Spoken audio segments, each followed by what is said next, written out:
자, 오늘은 우리 왕에 대해서 좀 살펴보겠습니다. 왕. 예. 자, 여러분, 우리나라에 언제부터 이 왕권이 시작되었는지 아세요? 왕권. 저도 이번에 한번 찾아보게 됐어요. 역사를 살펴보니까 누구부터 왕이 시작됐느냐면 단군 왕검이라고 들어보셨죠? 단군 왕검.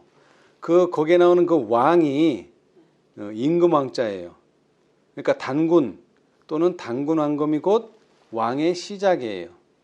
그래서 이제 조금 있으면은 개천절 아시죠? 개천절? 개천절이 무슨 날이냐면 하늘이 열린 날. 이제 한자 그대로 하자면 그게 무슨 뜻이냐? 단군 왕검이 한민족 최초의 국가인 고조선을 건국하여 시작한 때를 가리켜서 이제 개천절이라. 예. 그래서 옛날에는 이거 연도에 많이 썼잖아요. 기원전 2333년을 더해서 단기 몇 년. 그러니까 지금 2023년이잖아요. 그러면 단기로 2023 플러스 2333을 하는 거예요. 그래서 우리나라가 언제부터? 5,000년 전부터 시작했다. 근데 단군 왕으로부터 시작했다. 예. 그런데 이스라엘 역사에서 첫 번째 왕은 누굽니까? 이스라엘 왕 사울이죠. 사울. 예, 예. 근데 그 연도를 보니까 1030년경이래. 1030년경. 그러니까 우리는 벌써 2333년에 시작을 했는데 이스라엘은 1000년 정도부터 이제 왕이 생긴 거예요. 그러면 아니 우리나라도 이렇게 2000년 전에 생겼는데 어떻게 이스라엘은 1000년 전에 왕이 생겼을까? 사실 왕이 필요 없죠. 이스라엘은. 그죠? 누가 왕입니까? 하나님 본인이 왕이잖아요. 그래서 우리가 이것을 신정 정치라 이렇게 말합니다. 자, 우리 부조와 선지자를 보겠습니다. 예. 그랬는데도 사람들은 누구를 원했어요? 눈에 보이는 왕을 원했어요. 자, 우리 일단 보겠습니다. 603페이지. 부조와 선지자 603페이지. 자, 구속역사 285페이지. 거기 이스라엘의 처당 두 번째 문단 한번 읽어보세요. 여호와께서는 이스라엘 백성들이 왕을 요구하리라는 것을 미리 아셨으나 국가의 기초가 되는 원칙들을 변경시키는 데 동의하지 않으셨다. 왕은 지극히 높으신 하나님의 대리자가 되어야 하였다. 하나님을 국가의 원수로 인정해야 하고 당신의 율법을 지상의 최고의 법으로서 실행하여야 하였다. 이스라엘 사람들이 처음에 가나안에 정착하였을 때에 신정 정치의 원칙을 인정하였고 온 국민이 여호수아의 통치하에서 번영을 누렸다. 그러나 인구가 증가하고 다른 민족들과 교제함으로 변화를 가져왔다. 백성들은 이교도들의 많은 습관을 모방함으로 저의 자신들의 독특하고 거룩한 특성을 대부분 희생하였다. 점차로 그들은 하나님께 대한 존경심을 잃어버리고 그분의 선민에 된 영예를 존중히 여기지 않았다. 이방 군주들이 과시하는 화려함의 매력을 느낀 그들은 자신들의 단순함에 실증을 느꼈다. 각 지파들 사이에는 질투와 시기심이 샘솟듯 했다. 내부의 분쟁은 그들을 약하게 하였다. 끊임없이 이방 원수들의 침략을 당하였으므로 백성들은 열국 중에서 저희의 자유를 유지하기 위해서는 각 지파들이 강한 중앙정부 하에 연합되어야 한다고 믿게 되었다. 그들이 하나님의 율법을 순종하는 길에서 떠나갈 때 하나님의 통치에서 벗어나기를 갈망하게 되었다. 그리하여 군주에 대한 요구가 온 이스라엘에 널리 퍼지게 되었다. 예. 자, 원래 왕은 누가 왕이라고요? 하나님. 예. 그래서 이 하나님께서는 보이지 않는 분이시기 때문에 왕은 지극히 높으신 분으로서 하나님의 대리자 역할을 할 한 사람이 필요했어요. 출애굽 당시는 누가 그런 일을 했나요? 출애굽. 모세죠. 모세. 예. 자, 그래서 이렇게 하나님께서는 직접 왕으로서 정치를 하시고 왕으로서 통치하시고 대신 보이는 사람을 한 사람 대리자로서, 하나님의 대리자로서 한 사람을 가졌는데, 이제 이 이스라엘 백성들은 인구가 증가하고 다른 민족들과 교제함으로 다른 민족들에게는 뭐가 있는 거예요? 왕이 있다는 것을 알게 됐죠. 그래서 자신들에게도 바로 왕을 필요로 하게 됐어요. 그러면서 또 하나는 뭐냐면은 이 이스라엘이 사실은 가나안 땅에 들어갈 때 어떤 조건으로 들어갔습니까? 가나안 족속들을 다 전멸하고 그걸 다 정복한 다음에 그 땅을 차지했었어야 되는데, 정복을 다 하지 못하고 그 땅을 차지하는 바람에 그 사람들이 계속 뭐를 하는 거예요? 침략을 해오는 거예요. 그런데 이 침략을 막아내기 위해서는 12지파니까 지파별로 싸우는 것보다는 한 나라로 싸우는 게 좋겠다. 그래서 중앙정부의 필요성을 느끼게 되고, 그래서 왕이 필요하게 됐어요. 근데 사실은 그들이 하나님의 율법을 순종하는 길에서 떠나갈 때 하나님의 통치에서 벗어나기를 갈망하게 되었다. 그리하여 군주에 대한 요구가 온 이스라엘에 널리 퍼지게 되었다. 그래서 누가 이제 왕이 됐습니까? 첫째 왕, 사울이 됐죠.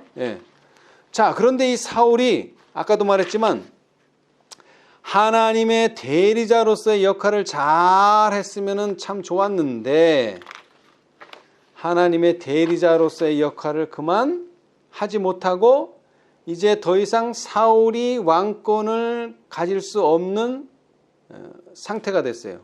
왜 그렇게 됐습니까? 그 이유, 왜 잃어버리게 됐어요? 자, 봅시다. 부자선지자 617페이지. 617. 아까도 말했지만 지금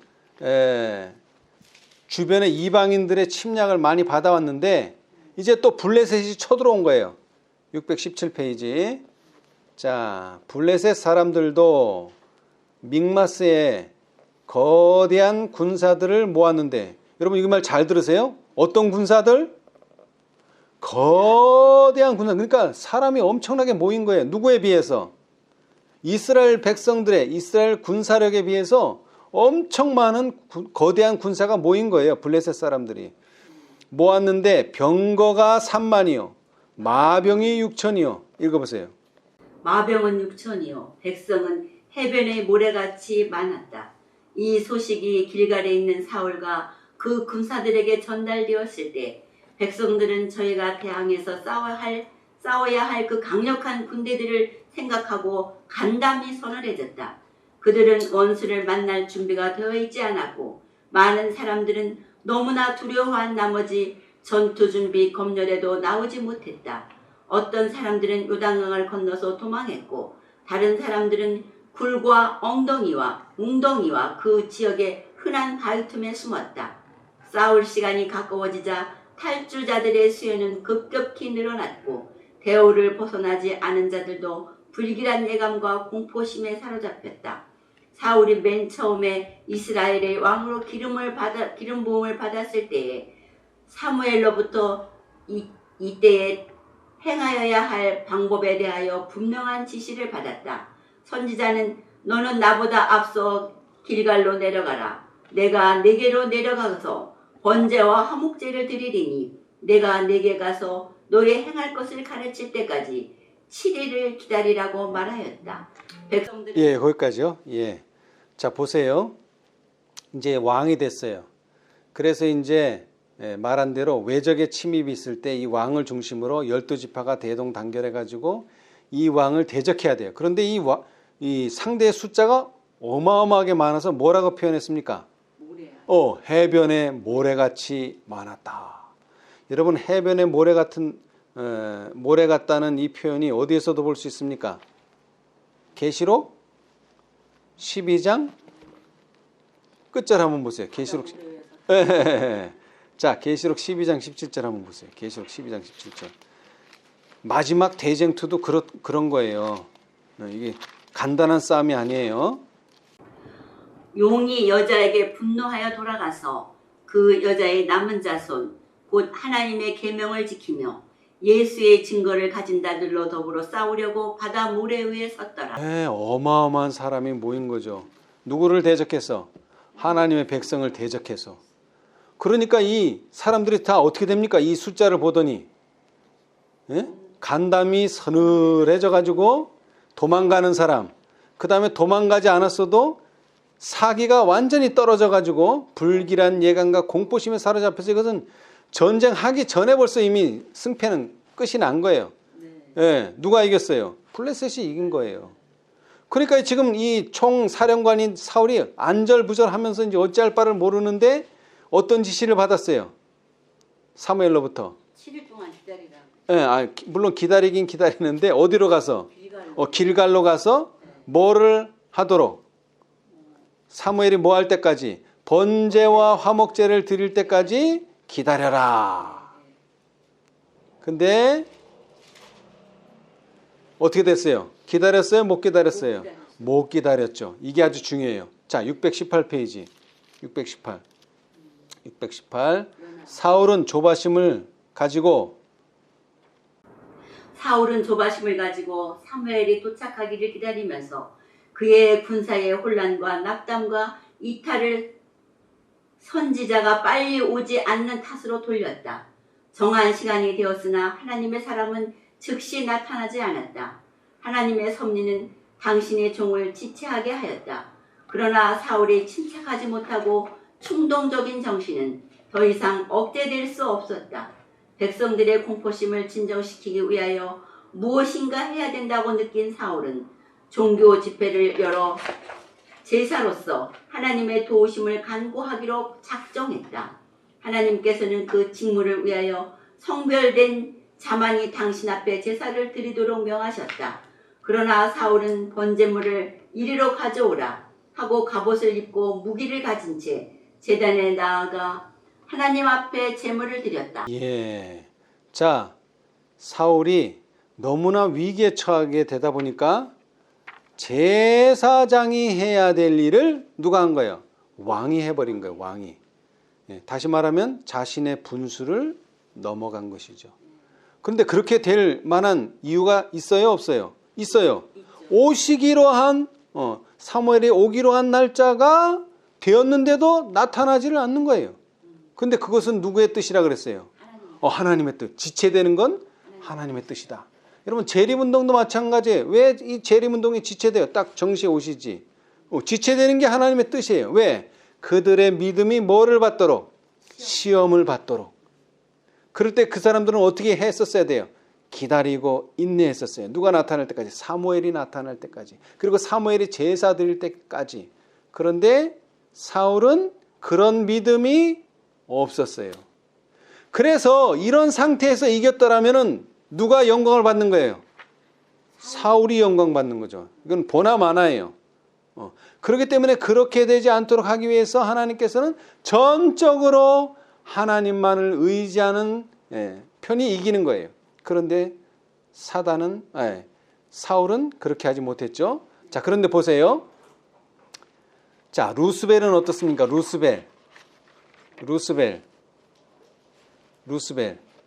루스벨도 자기는 천사장이지만 피조물이잖아요. 그죠? 그런데 예수님께서 즉위하시자마자 예수님께서 하나님과 동등하다는 선언이 있자마자 어떻게 됐어요? 자기의 자리를 떠나서 천사들 가운데 불만의 정신을 퍼뜨리려고 나갔다. 똑같아요. 사울의 신앙 상태와 루스벨의 신앙 상태가 똑같아요. 뭐 신앙이라 그러면 좀 이상하지만 루스벨도 어떻게 했다고요? 천사장인 자신의 자리를 떠난 거예요. 사울은요, 왕인 자신의 자리를 떠난 거예요. 그래서 제사장직을 한 거예요. 지 맘대로. 이게 반역이란 말이에요. 그렇죠? 고라와 다단의 반역이 뭐예요? 자기들은 제사장이고 제사의 일을 해야 되고 레위 자손의 일을 해야 되는데 나는 누구처럼? 모세처럼 지도자가 되겠다. 그게 이제 분수를 넘어가는 것이고 그것이 바로 하나님께 반역하는 거죠. 근데 사단이 똑같았어요.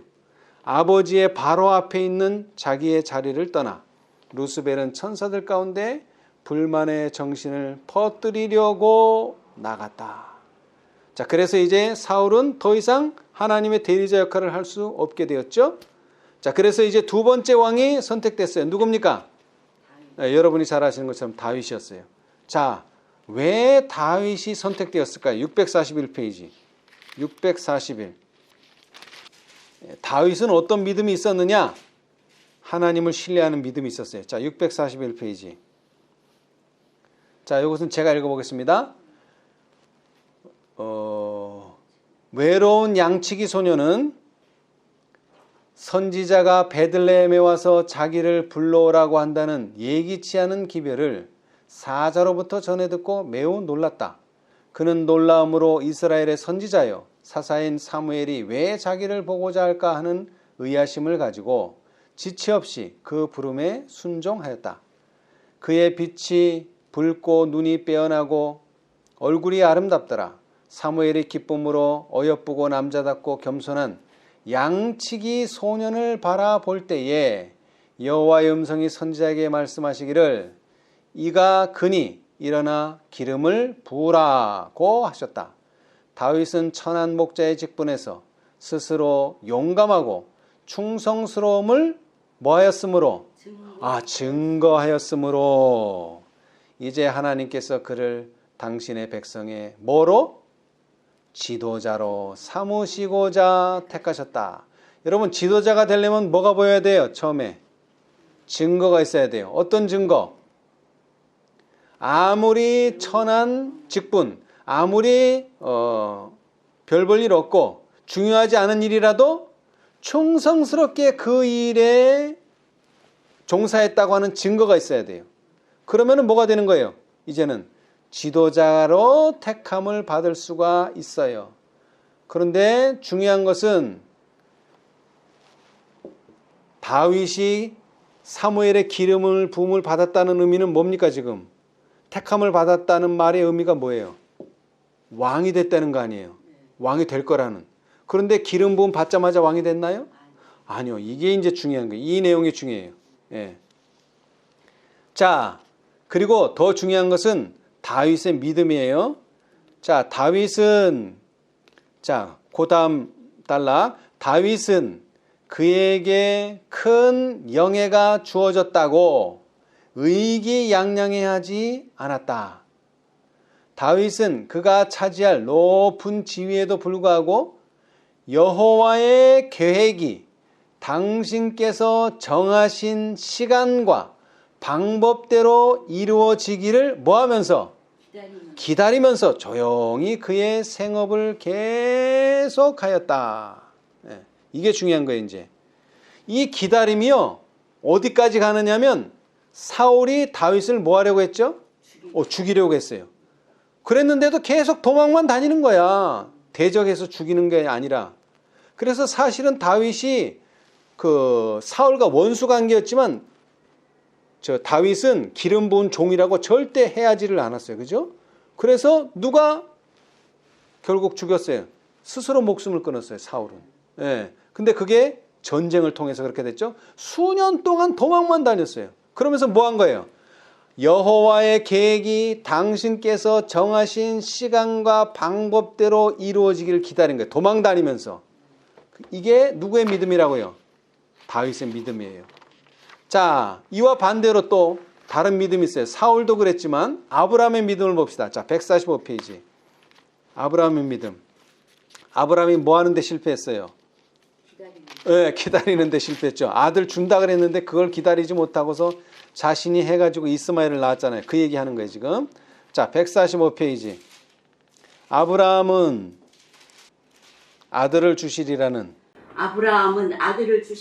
약속을 의심 없이 받아들였으나 하나님께서 그 정하신 시간과 방법대로 당신의 말씀을 성취시키시도록 기다리지 않았다.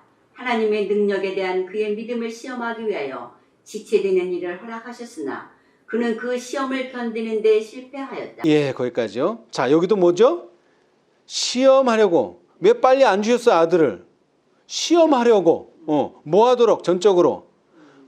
그냥 전적으로 꼭 참고 기다려야 됐었는데 사울도 마찬가지로 그 7일 동안 기다려야 됐었는데 그래도 사울은 더 좋은 조건이에요. 그죠? 7일을 기다려라. 7일만 기다리면 돼. 근데 이 아브라함은 뭐 몇 날 며칠이 될지도 몰라. 그저 기다려야 돼. 뭐 하실 때까지? 하나님께서 자기가 정하신 시간과 자기가 정하신 방법대로 그 일을 성취하실 때까지. 근데 그 일에 실패했어요. 기다리는데 실패했어요. 그러죠? 예. 네. 그런데 반면에 다윗은 어떻게 했다고요? 자, 우리 이번에 성경을 봅시다. 도망 다녔어요. 도망. 예. 그 믿음 없이는 도망도 못 다니는 거예요. 그죠? 예. 자, 사무엘상 23장 19절. 분명히 왕이 될 거라는 기름 부음을 받았는데 사무엘상 23장 19절. 때에 10 사람들이 기브아에 이르러 사울에게 나와 가로되 다윗이 우리와 함께 광야 남편 하길라 산 숲을 요새에 숨지 아니하였나이까. 자, 그런데 다윗이 어디로 도망 다녔어요? 어디로? 하길라? 아니, 지명보다도 광야를 다닌 거예요. 왜 광야를 다녔을까요? 한번 생각해 보세요. 광야를 안 다니고 예를 들어서 뭐 예루살렘에 들어갔다. 아니면 자기 고향 베들레헴에서 살았다. 그러면 자기 혼자 사는 게 아니고 그 옆에 있는 사람들이 뭐를 당해요? 고생을 하는 거예요. 이 사람 숨겨줬다 그래서 문책하고. 그러니까 사람이 없는 광야로 도망간 거예요. 아무한테도 피해를 끼치지 않기 위해서. 그래서 시편에는요. 이런 다윗의 심정을 얘기했어요. 자, 시편 63편. 사람들에게 피해를 안 주기 위해서. 자, 시편 63편 1절 한번 읽어보세요. 하나님이여 주는 나의 하나님이시라. 내가 간절히 주를 찾되 물이 없어 마르고 곰핍한 땅에서 내 영혼이 주를 갈망하며 내 육체가 주를 앙모하나이다. 예. 자, 광야가 사람들에게는 피해를 안 줘서 좋은데 뭐가 문제예요, 이제? 광야에는 먹을 게 없어요. 물도 없고 거기는. 예. 그 뭐 농사를 짓겠어요? 뭐 도망 다니는 농사를 짓겠어요? 그러니까 누군가가 뭐를 해줘야 돼요? 도와줘야 돼. 까마귀처럼 먹을 걸 갖다 줘. 그런데 이 다윗은 도망 다니면서 그 먹을 것이 없고 양식이 없고 물이 없으면서 누구를 더 의지하게 되는 거예요? 하나님을 더 의지하게 되는 거예요. 그래서 그는 물이 없을 때마다 누군가가 도와주고 하나님께서 보내신 거죠. 그 다음에 양식을 주고 그래서 근근히 도망을 다닌 거예요. 이게 다윗의 믿음이에요. 그렇죠? 예. 자, 다시 강조합니다. 다윗은 그에게 큰 영예가 주어졌다고. 그러니까 기름 부음 받았는 게 왕이 된다는 의미였단 말이에요. 그런데 이제 나는 왕이 된다. 의기양양하지 않았어요. 다윗은 그가 차지할 높은 지위에도 불구하고 여호와의 계획이 당신께 정하신 시간과 방법대로 이루어지기를 기다리면서 조용히 그의 생업을 계속하였다. 예, 훌륭하죠. 뭐 훌륭하다기보다는 믿음이 좋다 이거예요. 자, 우리도 그러면 어떻게 해야 돼요? 우리도 여호와의 계획이 당신께서 정하신 시간과 방법대로 이루어지기를 뭐 하면서? 기다리면서. 조용히 그의 생업, 우리의 생업, 우리가 하는 일, 그 일을 계속 꾸준히 충실하게 하고 있으면 언제가 온다는 거예요? 당신께서 정하신 시간이 오고 당신께서 정하신 방법이 오면서 그 일이 성취된다는 거예요. 우리의 품성 변화도 마찬가지예요. 뭐하고? 이렇게 될 걸 기다리면서 조용히 자기 일을 하면 돼요. 자, 여기서 중요한 내용이 있어요. 구속의 경륜이 그렇다는 거예요. 구속의 경륜. 자, 여러분 구속의 경륜 하면은 제일 많이 거론되는 성경절이 바로 창세기 3장 15절이죠. 내가 너로 여자와 원수가 되게 하고 너의 후손도 여자의 후손과 원수가 되게 하리니 여자의 후손은 내 머리를 상하게 할 것이요 너는 그의 발꿈치를 상하게 할 것이니라 하시고. 여러분 이 일도 어떻게 이루어졌을까요? 당신께서 정하신 시간과 방법대로 이루어집니다. 여러분 예수님께서 분명히 베들레헴에서 태어나셨지만 태어나자마자 이 일을 하셨나요? 아니요. 30년 동안을 기다리셨어요. 30년. 그리고 공생애를 또 3년이나 하셨어요. 그러면서 뭐를 기다린 거예요? 당신께서 정하신 시간과 방법을 기다리는 거예요. 그래서 결국 어디에서 그 일이 성취됐어요? 십자가에서. 예. 자, 그런데 이 십자가가 이루어진 이후에 어떤 또 대쟁투가 있게 될까요? 자, 계시록 12장. 예수님께서는 십자가에서 구속의 경륜을 이루셨지만 이것은 완전한 성취가 아니었습니다. 완전한 성취는 이 대쟁투의 끝은 계시록 12장에서 이제 벌어지게 될 것인데요. 계시록 12장 5절 보겠어요. 계시록 12장 5절. 여자가 아들을 낳으니 이는 장차 철장으로 만국을 다스릴 남자라. 그 아이를 하나님 앞과 그 보좌 앞으로 올라가더라. 예, 자 보세요. 자, 여기서 아까 창세기 3장 15절에서 여자의 후손이 누굽니까? 누구를 가리켰어요? 예수님이죠. 예수님이 이제 한 아기로 오셨어요. 여자가 아들을 낳으리니 그 아들은 어떤 사람이에요? 장차 철장으로 만국을 다스릴 남자 누굽니까? 예수님이에요. 이 지상의 통치권, 이 지상의 정말 왕이 되실 분이에요. 예. 자, 그래서 요한복음 12장 32절에 뭐라고 말씀하셨어요? 요한복음 12장 31절. 이제 이 세상의 심판이 이르렀으니 이 세상 임금이 쫓겨나리라. 고 말씀하실 수 있었어요. 왜? 이분이 누구의 머리를? 예? 뱀의 머리를 상하게 할 것이기 때문에 이제 이 세상 임금이 어떻게 된다? 쫓겨난다. 사실은 이 세상의 통치권을 누구에게 주셨어요? 하나님께서 이 세상을 창조하시면서 아담과 하와에게 줬어요. 그런데 이 아담과 하와가 뭐함으로? 사울처럼 범죄함으로 자신의 분수를 넘어가고 하나님의 명령을 어김으로 이 통치권을 누구에게 빼앗긴 거예요. 유혹당해서 사단에게 빼앗겼어요. 그런데 그 통치권을 다시 누가요?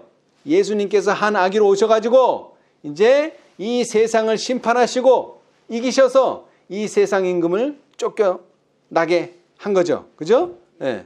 자, 그런데 여기에 또 다윗의 이야기가 나와요. 자, 계시록 12장 6절.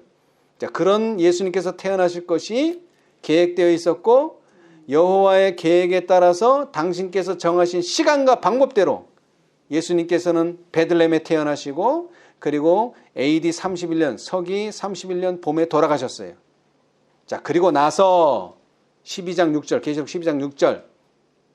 그 여자가 광야로 도망하며 거기서 1260일 동안 저를 양육하기 위하여 하나님의 예비하신 곳에 있더라. 예, 자 보세요. 자, 다윗이 기름 부음 받자마자 왕이 됐나요? 아니요. 뭐 했어요? 기름 부음을 받았는데 광야로 도망 다녔어요. 그런데 이 여자도 마찬가지네요. 그죠? 네. 여자가 광야로 도망을 했어요. 왜 도망했을까요? 여호와의 계획이 당신께서 정하신 시간과 방법대로 이루어지기를 뭐 하면서? 기다리면서. 얼마 동안? 1260일을 기다리면서. 그러니까 여자도 믿음이 있는 거죠. 자, 그 다음 12장 7절 다음 절. 하늘에 전쟁이 있으나 미가엘과 그의 사자들이 용으로 더불어 싸울세. 용과 그의 사자들도 싸우나. 예. 자, 이 전쟁은 어떤 전쟁이냐? 왕권 전쟁이에요. 누가 왕이 되느냐? 사실은 하나님께서는 누구를 왕으로 임명하셨는데 이 지상의 통치자로 예수님을 임명하셨는데 그 임명하자마자 그 선언을 듣자마자 사단은 그 자리를 떠나서 불만 불평을 천사들에게 퍼뜨리기 위해서 그 자리를 떠나버렸어요. 그죠? 그리고 나서는 그 세력을 모아서 전쟁이 벌어진 거예요. 그런데 그 전쟁은 뭐라고요? 왕권. 누가 이 지상의 왕권을 가질 것인가? 근데 누가 졌어요? 용과 그의 사자들이 졌어요. 그죠? 예, 여기는 그 내용이 안 나오지만 다음 성경절에 나옵니다. 자, 그러고 나서 12절. 그러므로 하늘과 그 가운데 거하는 자들은 즐거워하라. 그러나 땅과 바다는 화 있을진저. 이는 마귀가 자기 때가 얼마 못된 줄을 알므로 크게 분내어 너희에게 내려갔음이니라. 예. 자, 뭐라고요? 마귀가 왜 화가 났대요? 왜? 자기의 때가 얼마 못된 줄. 자기의 때를 알고 있는 거예요. 누가? 마귀가 자기의 때를 알아요. 언제까지 자기가 이 통치권을 행사할 수 있는지, 언제까지 자기가 예수님을 대적할 수 있는 그 때를 아는 거예요. 그렇죠? 예. 그 다음에 또 분내는 장면이 또 나와요. 17절. 용이 여자에게 분노하여 돌아가서 그 여자의 남은 자손 곧 하나님의 계명을 지키며 예수의 증거를 가진 자들로 더불어 싸우려고 바다 모래 위에 섰더라. 아멘. 자, 여기는 섰다고만 돼 있지 끝은 안 났지만 결국에는 22장에 가면 사단은 1000년 동안 이 세상에 갇히게 됩니다. 그렇죠? 자, 여기서 중요한 것은 다시 한번 강조하지만 하나님께서 지정하신 시간과 방법대로 될 때까지 우리는 기다려야 된다. 예.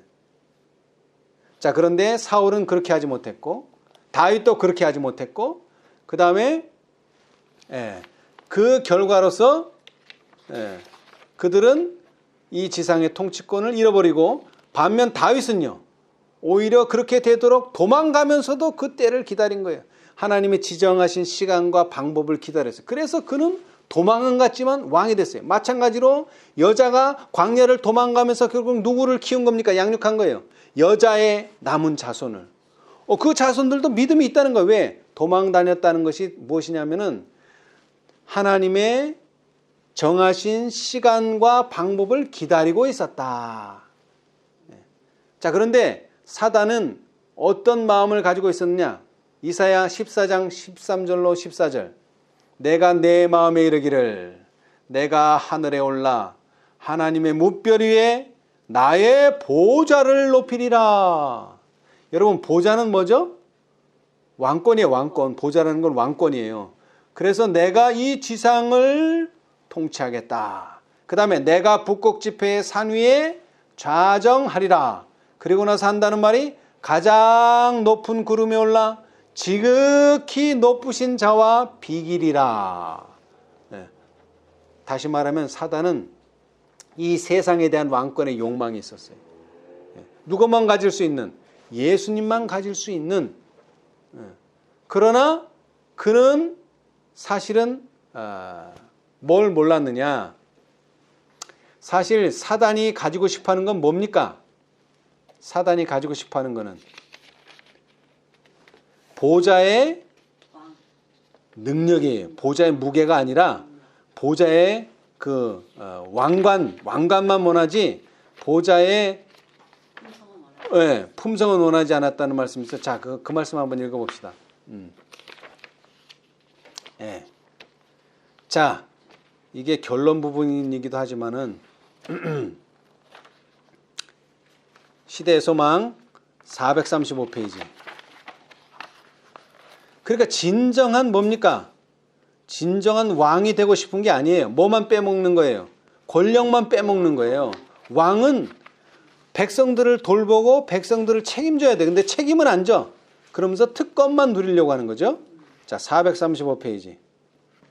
구주께서는 제자들을 주위에 모으시고 구주께서는 제자들을 주위에 모으시고 그들에게 아무든지 첫째가 되고자 하면 무사람이 끝이 되며 무사람을 섬기는 자가 되어야 하리라고 말씀하셨다. 이 말씀에는 제자들이 도저히 이해할 수 없는 엄숙성과 감명이 있었다. 그들은 그리스도께서 식별하신 것을 볼 수 없었다. 그들은 그리스도의 왕국의 성질을 이해하지 못했고 이 무지가 그들의 다툼의 표면적인 원인이었다. 그러나 참된 원인은 더 깊숙한 곳에 있었다. 왕국의 성질을 설명함으로써 그리스도께서는 얼마 동안은 저희의 분쟁을 진정시키실 수 있었을 것이나 이것이 근본적 원인을 해결해 주지는 못하였을 것이다. 그들이 완전히 깨달은 후였을지라도 우월성에 대한 질문만 나오면 그 다툼은 재현되었을 것이다. 그리하여 그리스도께서 떠나가신 후에는 교회에 재난이 닥쳐왔을 것이다. 가장 높은 자리를 탐내는 분쟁은 하늘에서 대쟁투를 발발시켰고 그리스도를 하늘에서 내려오시게 하여 죽게 한 바로 그 정신의 발로였다. 그분 앞에는 보좌를 두른 모든 천사보다 탁월한 영광을 입고 하나님의 아들과 밀접한 관계에 있었던 아침의 아들 루시퍼는 환상이 떠올랐다. 루시퍼는 지극히 높은 자와 비길이라고 말하였다. 그리하여 자고심 때문에 하늘 궁정에는 분쟁이 일어나고 많은 하나님의 천사들이 추방되었다. 루시벨의 진실로 지극히 높은 자와 같이 되기를 바랐다면 하늘에 있는 자신의 지정된 자리를 결코 버리지 않았을 것이다. 왜냐하면 지극히 높은 자의 정신은 이기심 없는 봉사에서 나타나기 때문이다. 루시벨이 원한 것은 하나님의 능력이지 그분의 품성은 아니었다. 그는 자기 자신을 위하여 가장 높은 지위를 구하였으니 그의 정신에 자극되어 움직이는 자마다 그와 같은 일을 행할 것이다. 그리하여 시간과 불화와 이간과 불화와 분쟁은 불가피하게 될 것이다.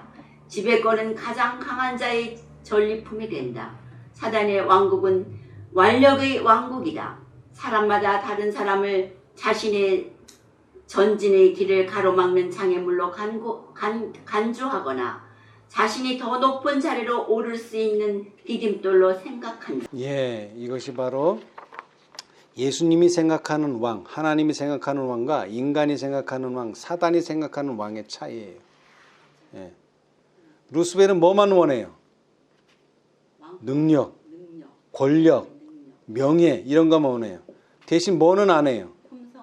품성. 다시 말하면 겸손히 하고 떠받들고 봉사하고 이런 데는 관심이 없어요. 오로지 왕으로서의 권력, 왕으로서의 능력 이런 것만 원하는 거예요. 그래서 최상권, 보좌, 왕 이게 다 같은 말이에요. 이것을 사단은 어떻게 해석해요? 아, 나는 누구를 지배한다 이렇게 해석해요. 그런데 예수님은 어떻게 해석해요? 아, 나는 누구를 섬긴다 이렇게 해석해요. 해석이 다른 거예요. 해석이. 근데 왜 이렇게 됐어요? 자신이 오늘 과정 공부됐지만 자신이 생각나는 대로 생각하고 자신이 상상하는 대로 상상하면 사단처럼 되는 거예요. 근데 그것을 어디다 조화시켜야 돼? 율법에 조화시키면은 그렇게 되지 않는 거죠. 율법에. 예. 자, 그래서 드디어 다윗은 도망을 다니다가 이제 누가 죽게 됐어요? 사울이 죽게 됐어요. 그래서 왕이 되는 줄 알았는데 그때도 또 왕이 못 됐어요. 자, 우리 한번 봅시다. 698페이지. 부조화 선지자.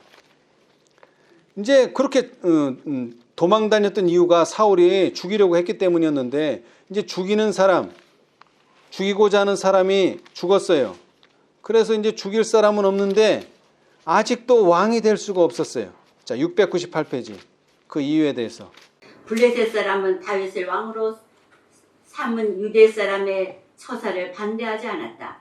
그들은 사울의 나라를 괴롭히고 약하게 하려고 방랑 중에 있는 다윗과 친하였으므로 이제 저희가 전에 다윗에게 친절히 한 까닭으로 그의 권세의 확대는 마침내 그들에게 이익을 가져올 것으로 기대하였다. 그러나 다윗의 처세는 어려움이 없는 것이 아니었다. 그가 왕위에 오름과 동시에 음모와 반역의 어두운 역사가 시작되었다. 다윗은 반역자로서 왕위에 앉지 않았다. 하나님께서 그를 이스라엘의 왕으로 택하였으므로 불신이나 반대를 받을 까닭이 없었다. 그러나 아브넬의 영향을 통하여 사울의 아들 아스보셋이 왕으로 추대되어 이스라엘의 다윗과 경쟁하는 다른 왕권이 세워짐으로 인해 다윗의 권위는 유다 사람들에게 거의 인정을 받을 수 없었다. 예, 자, 문제가 뭐였느냐면, 자, 이제 사울이 다윗을 잡기 위해서 무단 애를 썼어요. 그런데 이제 사울이 죽었어요. 그래서 이제 다윗이 왕이 되는가 보다 했는데 누가 나타났냐면 아브넬이라는 사람이 나타나서 이 아브넬이 누구냐면은 이 사울의 휘하에 있던 장군이에요. 근데 이 장군이 자신의 욕망을 누구를 통해서 표출하냐면 사울에게 아들이 여럿 있었는데 많이 죽고 이 이스보셋이라는 아들이 남았었어요. 그러니까는 이 사울의 아들이니까 이제 아버지는 죽었고 이 아들을 왕으로 추대한 거예요. 누가? 아브넬이. 왜 추대했어요? 이스보셋이 이제 우리 왕이 돼야 됩니다. 이런 그 뭐랄까 순수한 마음이 아니라 아니요, 자기가 권력을 잡으려는 것도 아니에요. 무슨 일이 있었느냐면 다윗과 아브넬 사이에 다윗이 한 번은 사울을 죽일 수 있는 기회가 있었죠. 예. 그래서 죽일 수 있었는데 나는 너를 죽일 수 있지만 나는 너를 죽이지 않는다 하는 표로서 뭐를 가져가만 가고 죽이질 않았어요. 그때 당시에 사울의 그 경호 책임자가 바로 이 아브넬이에요. 그래서 다윗이 말했어요.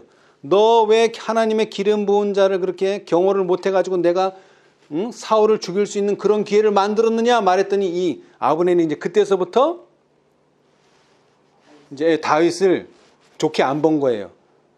그러면서 그 욕망을, 그 원수를 갚기 위해서 누구를 활용해 가지고 사울의 아들을 활용해서 왕으로 추대하면서 다윗의 경쟁자로 만들어 버린 거예요. 근데 이 똑같은 상황이 어디서 벌어졌어요? 하늘에서도 벌어졌어요. 사실은 루스벨이 기분 나쁜데 나 기분 나빠 이렇게 말한 게 아니에요. 이 불만을 다 누구한테 퍼뜨려 가지고 천사들한테 퍼뜨려 가지고 천사들이 이제 들고 일어나게 하는 거예요. 자기는 뒤에 싹 숨고. 아브넬도 똑같이 그런 일을 했거든요. 자, 그 내용을 한번 읽어봅시다. 이 구석영인이 이 다윗이 왕권을 잡는 데에서 아주 엄청나게 그 뭐라 그럴까 투영됐어요. 그죠? 자, 36페이지. 예. 그 16페이지. 구속의 역사 16페이지. 오른쪽 마지막 문단. 우주의 왕은 저희 앞에서 당신의 아들의 참된 지위를 드러내시고 모든 피조물에 대한 아들의 관계를 보이시려고 하늘 무리들을 소집하셨다. 하나님의 아들은 아버지의 보좌에 같이 앉으셨으며 영원 지존하신 하나님의 영광이 두 분을 둘러쌌다. 보좌 주위에는 만만이요 천천히 셀 수 없이 많은 거룩한 천사들이 모였는데 수종드는 자들이요 신하로서 가장 높은 자들은 하나님이 어전에서부터 비치는 빛 가운데서 기뻐하고 있었다.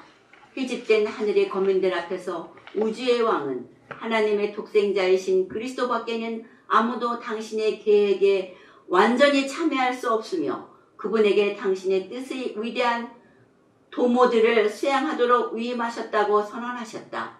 하나님의 아들은 하늘의 모든 천사들을 창조하시는 가운데 하나님의 뜻을 이루셨다. 그러므로 그분에게도 하나님께서 하나님께와 같은 존경과 충절을 드려야 마땅하였다. 그뿐만 아니라 그리스도께서는 지구와 그 거민들을 창조하는 일에 있어서도 신적 능력을 발휘하실 것이었다. 그러나 이 모든 일에 있어서 그분은 하나님의 계획에 어긋나게 자신을 위하여 세력이나 존귀를 구하시지 않고 오히려 아버지의 영광을 높이고 그분의 은혜와 사랑의 의도를 실행하실 것이었다. 예, 자 보세요. 자, 어느 날 하늘 무리들을 다 소집하셨어요. 그러면서 어떤 말씀을 하셨어요? 그리스도밖에는 아무도 당신의 계획에 완전히 참여할 수 없다. 그 다음에 그분에게 당신의 뜻의 위대한 도모들을 수행하도록 위임했다. 대리자가 됐단 말이에요. 왕이 됐단 말이에요. 이 지상에. 그렇게 선언을 딱 하자마자 무슨 일이 벌어지나 보세요. 자, 그 다음 딸락. 천사들은 기쁨으로 그리스도의 지상권을 인정하고 그 앞에 엎드려서 그들의 사랑과 경배를 표하였다. 루스벨도 그들과 함께 부복하였으나 그의 마음속에는 일종의 이상하고 맹렬한 투쟁이 있었다. 진리와 공의와 충성은 시기와 질투로 더불어 투쟁하고 있었다. 거룩한 천사들의 가마가 한동안 그를 감동시키는 것처럼 보였다. 무수한 자들이 즐거운 목소리로 부르는 찬양의 노래가 선율적인 곡조로 흘러나올 때에 악한 정신은 극복된 것처럼 보였으며 말할 수 없는 사랑이 그의 전신을 흥분시키고 그의 영혼은 죄 없는 예배자들과 합하여 아버지와 아들을 사랑하게 되었다. 그러나 그는 또다시 자신의 영광에 대한 자만심으로 충만하였다. 재상권을 얻고자 하는 그의 욕망은 다시 일어나고 그리스도에 대한 시기심을 마음에 또다시 품게 되었다. 루스벨은 자기에게 부여된 높은 명예들을 하나님께서 주신 특별한 선물로 인정하지 않았으므로 창조주께 감사하는 마음이 전혀 일어나지 않았다. 그는 자기의 광명과 높은 지위를 자랑하였으며 하나님과 동등된 지위를 얻고자 갈망하였다. 루스벨은 하늘 천사들의 사랑과 존경을 받았으며 천사들은 기쁨으로 그의 명령을 수행하였고 그는 그 모든 천사들보다 뛰어난 지혜와 영광으로 옷 입고 있었다. 그러나 하나님의 아들은 능력과 권위에 있어서 아버지와 하나이신 분으로 루스벨보다 높임을 받았다. 그분은 아버지와 같이 의논하셨으나 루스벨은 하나님의 의도에 참석하지 않았다. 이 강한 천사는 왜 그리스도가 태상권을 가져야 하는가? 왜 그는 루스벨보다 더 영광을 받는가? 라고 자문하였다. 네. 자, 언제 이런 일이 벌어졌다고요? 하나님께서 선언하시자. 선언하시자 생긴 거예요. 근데 다윗도 어때요? 그가 왕위에 오름과 동시에 음모와 반역의 어두운 역사가 시작되었다. 똑같아요. 그렇죠? 동시에. 예. 그러면서 그 다음 단락이 뭐냐면 아버지의 바로 앞에 있는 자기의 자리를 떠나 루스벨은 천사들 가운데 불만의 정신을 퍼뜨리려고 나갔다. 예. 자, 그러면서 이제 이 사단의 정신을 똑같이 가지고 있는 아브넬에 대해서 이제 설명하십니다. 자, 698페이지 부조화 선지자 698. 이 아브넬이 똑같이 사단의 정신을 가지고 있었어요. 698. 아브넬이 처하여 있던 환경은 그의 진정한 성격을 드러낼 기회를 제공했는데 그는 야심이 있고 절조가 없는 인물임이 드러났다. 아브넬은 사울과 친밀히 교제하였고 왕의 정신의 감화를 받아 하나님께서 이스라엘을 다스리도록 선택하신 자를 멸시하였다. 그가 진에서 잘 때에 다윗이 사울이 곁에서 물병과 왕의 창을 취한 그때에 그에게 가한 신랄한 비난으로 아브넬의 증오심은 증가하였다. 아브넬은 왕과 이스라엘 백성이 듣는 데서 다윗이 네가 용사가 아니냐? 이스라엘 중에 너 같은 자가 누구냐? 그러한데 네가 어찌하여 내 주 왕을 보호하지 아니하느냐? 네 행한 이 일이 선치 못하도다.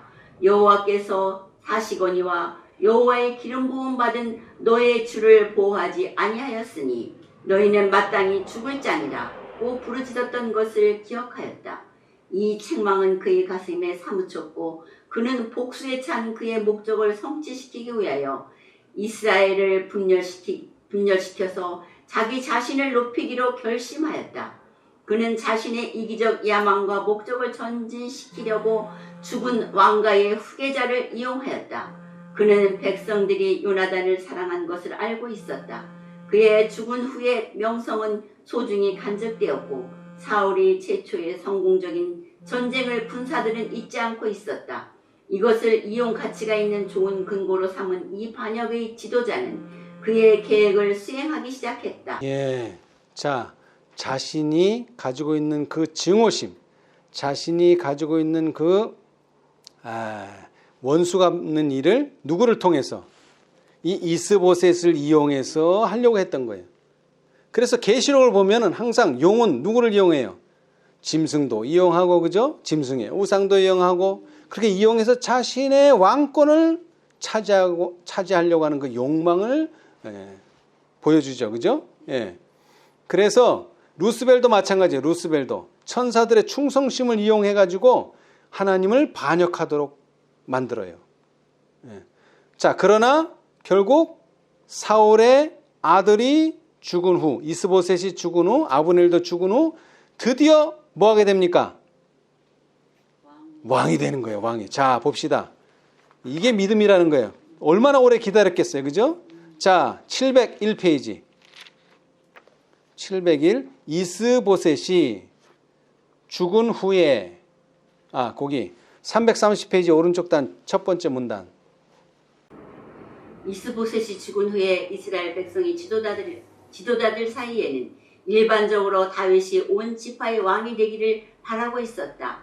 이스라엘 모든 지파가 헤브론에 이르러 다윗에게 나와 말하여 가로되 보소서 우리는 왕의 고르기니이다. 그들은 이렇게 선언했다. 이스라엘을 거느려 출입하게 한 자는 왕이시었고 여호와께서도 왕에게 말씀하시기를 내가 내 백성 이스라엘의 목자가 되며 이스라엘의 주권자가 되리라 하셨나이다 하니라. 이에 이스라엘 모든 장로가 헤스론에 이르러 왕에게 나오매 다윗 왕이 헤스론에서 여호와 앞에서 저희와 언약을 세웠다.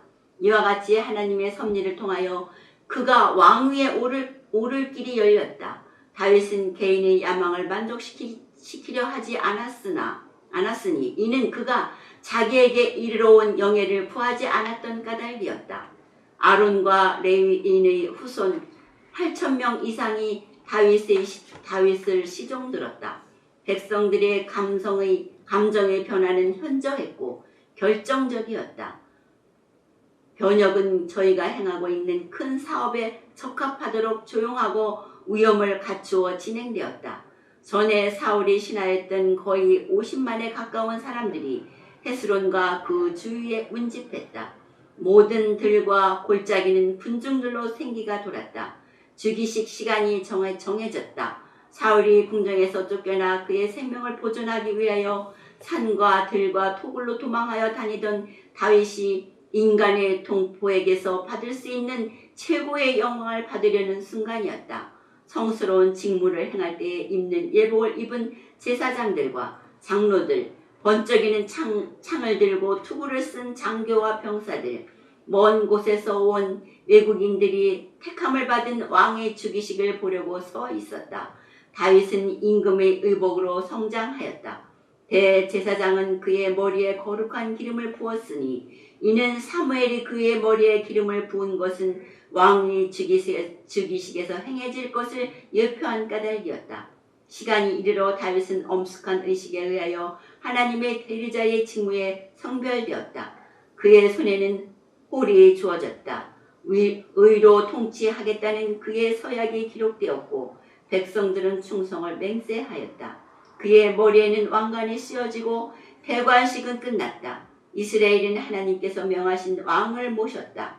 여호와를 위하여 참을성 있게 기다린 다윗은 하나님의 약속이 성취된 것을 보았다. 만군의 하나님 여호와께서 함께 계시니 다윗이 점점 강성하여 가니라. 아멘. 자, 여기서 우리가 다윗의 믿음을 볼 수 있죠. 자, 다윗이 분명히 사무엘의 기름 부음을 받아서 왕이 될 것이 예견되었지만 바로 왕이 된 것이 아니라 광야로 어떻게 됐어요? 도망을 다녔죠. 그죠? 예. 그러면서 뭘 기다렸어요? 하나님의 정하신 시간과 방법대로 왕이 될 것을 기다렸어요. 그래서 이제 그러다가 이제 그 도망 다녔던 이유가 사울이 다윗을 죽이려고 했기 때문이었는데 사울이 죽었어요. 그래서 또 왕이 됐나요? 또 못 됐어요. 왜? 이 아브넬이 나타나서 왕을 하나 또 세운 거예요. 사울의 아들을 들어가지고. 그래서 또 되지 못했어요. 그런데 또 다윗은 기다렸어요. 뭐 할 때까지? 하나님의 정하신 시간과 방법대로 그 일이 처리될 때까지. 그래서 결국 그가 왕이 되는 것을 인정했어요. 대제사장과 아론과 레위인의 후손들이 다윗을 시중 들자 이제 모든 지파들은 모여가지고 다시 또 누구의 머리에? 다윗의 머리에 기름을 부으면서 왕의 즉위식이 행해진 겁니다. 그렇죠? 자, 마지막 때 하나님의 백성들도 마찬가지예요. 우리는 이미 마지막 남은 1844년 이후에 라오디게아 시대에 사는 사람들은 다 초청을 받았어요. 뭐 하도록요? 14만 4천인이 되도록 초청을 받았어요. 그래서 기름 부음을 받았어요. 그러나 그렇다고 바로 14만 4천 되나요? 아니요. 시험을 겪어야 돼. 도망하는 일이 있어야 되고요. 그죠? 그 다음에는 또 다른 왕이 나타나서 자기가 왕이니 하지만 그것이 왕이 아니라는 것이 밝혀지고 하나님의 그 택하심이 이제 뭐가 될 때? 확고해질 때 다시 그때 기름 붓는 일이 있는데 이 기름은 바로 늦은 비죠. 그죠? 이 늦은 비로 확실하게 그들이 하나님의 영광을 드러내게 될 때 이제 그들은 비로소 이 지상의 통치권을 예수님께 갖다 드릴 수가 있게 되는 겁니다. 자, 그런데 여기서 중요한 것은 뭐라고요? 우리는 왕관을 얻기 전에 뭐를요? 십자가를 져야지만 된다는 것입니다. 근데 루스벨은요, 십자가는 필요 없고, 왕관만, 나는 왕관만 얻겠다. 근데 그런 일은 이 우주에 벌어질 수 없다. 왜? 하나님의 절대적인 원칙은 십자가 없이는 왕관은 없다. 이것을 제일 먼저 보여준 사람이 누구예요? 예수님. 자, 우리 한 말씀만 읽고 마치겠습니다. 자, 그래서 예수님께서 이렇게 제자들에게 말씀하셨죠. 마가복음 9장 35절. 마가복음 9장 35절. 예수께서 앉으사 12 제자를 불러서 이르시되 아무든지 첫째가 되고자 하면 뭇 사람의 끝이 되며 뭇 사람을 뭐하는 자? 섬기는 자가 되어야 하리라. 아멘. 우리 모두 첫째가 되기를 바라죠? 자, 그러니 우리는 뭇 사람의 끝이 되며 뭇 사람을 섬기는 자가 되시기를 바랍니다. 그래서 하나님께서 원하시는 왕권을 우리 모두가 받게 되기를 바라면서 오늘 말씀 마치겠습니다. 감사합니다.